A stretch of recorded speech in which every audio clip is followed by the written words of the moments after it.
나반존자는 영천의 입에서 마음이 언급되자 기다렸다는 듯이 일장 연설을 늘어놓기 시작했다. 마음이란 도대체 무엇인가?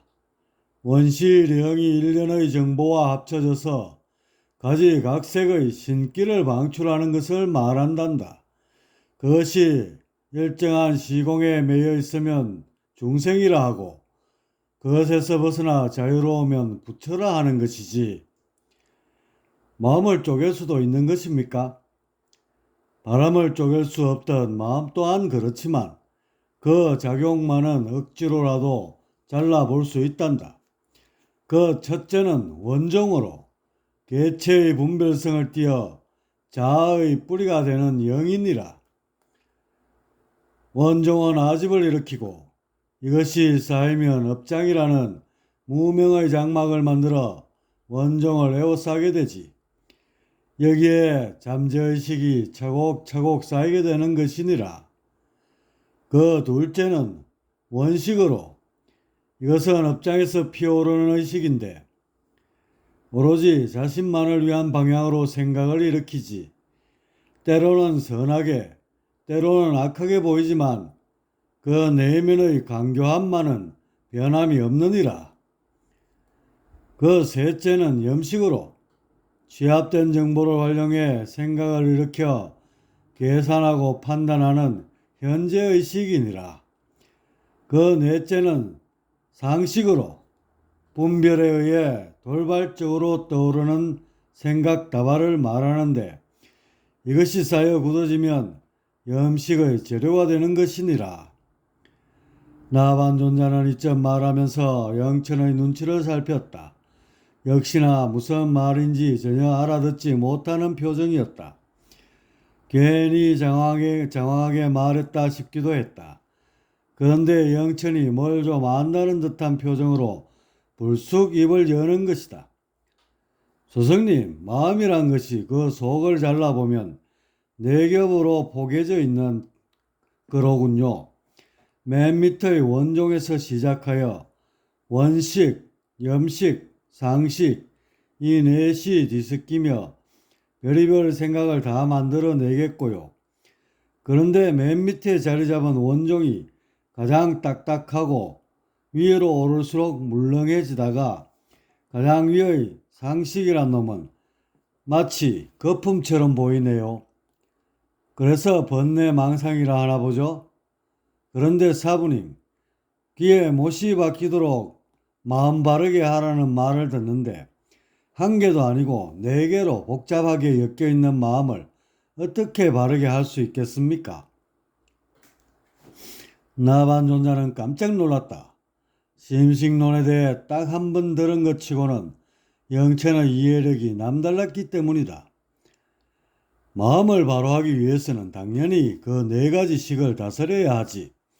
하지만 그것을 어느 세월에 일일이 다 하고 있겠느냐. 뿌리만 캐내면 몽땅 뽑히듯 원종을 위주로 다루는 것이 마땅할진데 그게 그리 쉬운 일이 아니니라.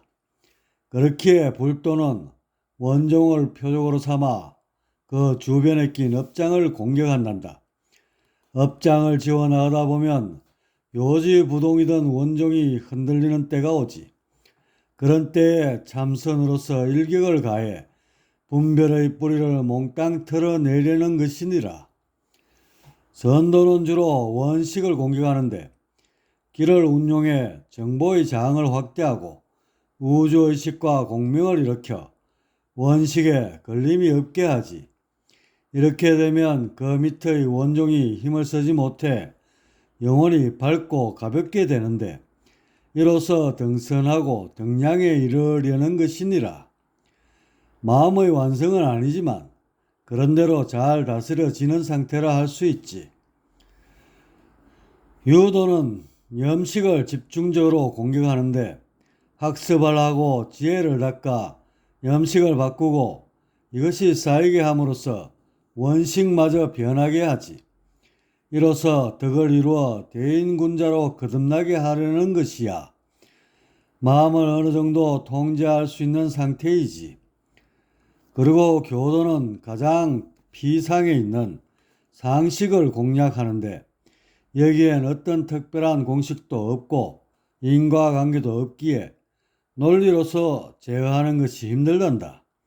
그래서 사랑과 믿음으로 감성을 다스리게 함으로써 상식을 평정하려는 것이야. 마음을 이처럼 네 갈래로 가르긴 했다면 그것이 독립적으로 존재하는 것이 아니기에 어떤 것이든지 잘만 다스려지면 마음 전체의 영역으로 영향을 끼치게 되는 것이니라. 이렇게 말한 나반존자는 다시 영천의 눈치를 살폈다. 이제는 보다 복잡해진 말에 지루해야 하지 않을까 생각됐다. 그런데 뜻밖에도 영천은 여전히 뭘 좀 알겠다는 표정을 지으며 고개를 끄덕이는 것이다. 스승님, 마음은 네 겹으로 되어 있고 뿌리인 원종만 캐내면 마음 공부가 완성되는데 그것이 힘드니까 유, 불, 선, 교 네 가지 도로서 적절히 공격하라는 것이 아니옵니까? 영천은 과연 말뜻을 잘 알아들었다. 나반존자는 의외로 영천에게 도학적 재능이 있음을 알고 내심 기뻐했고 고개를 끄덕이는 것으로 대견함을 표했다. 그럼 사부님, 원종이 있으면 중생이고 없으면 부처님이옵니까?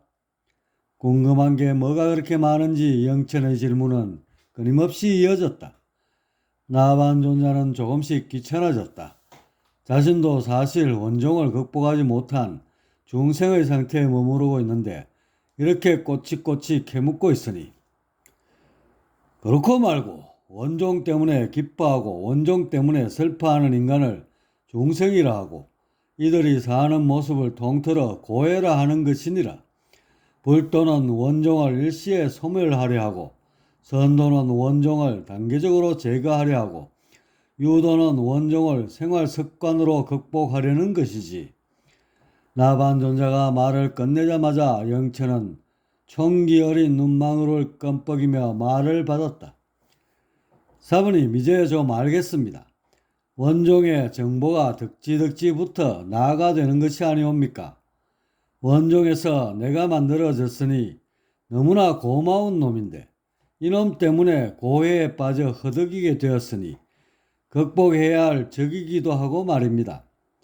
그런데 원종을 없애려면 나를 없애야 하고 내가 사라지면 너무 허무할 것 같고 암튼 스승님 말씀은 이해가 되긴 해도 현실에 적용하기란 너무 어려운 것 같습니다. 마음 공부란 것은 차차 하고 우선 스승님께서 말씀하신 태극선법부터 열심히 배워보겠습니다. 영천의 의문은 가까스로 여기서 그쳤다. 나반존자는 이 정도나마 영천이 구도에 주의를 기울이는 것만 해도 다행이라 생각했다.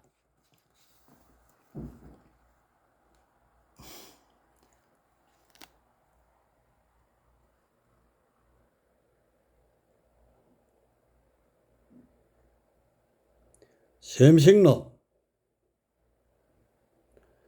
상식 분별에 의해 돌발적으로 떠오르는 의식 교도의 자해 염식 기억과 정보를 활용한 현재의식 유도의 학습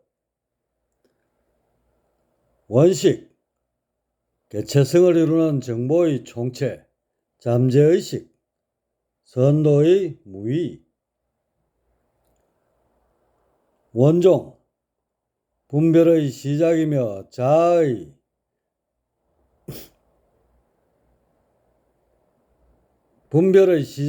자아의 근원이 되는 영 불도의 해탈 셈식론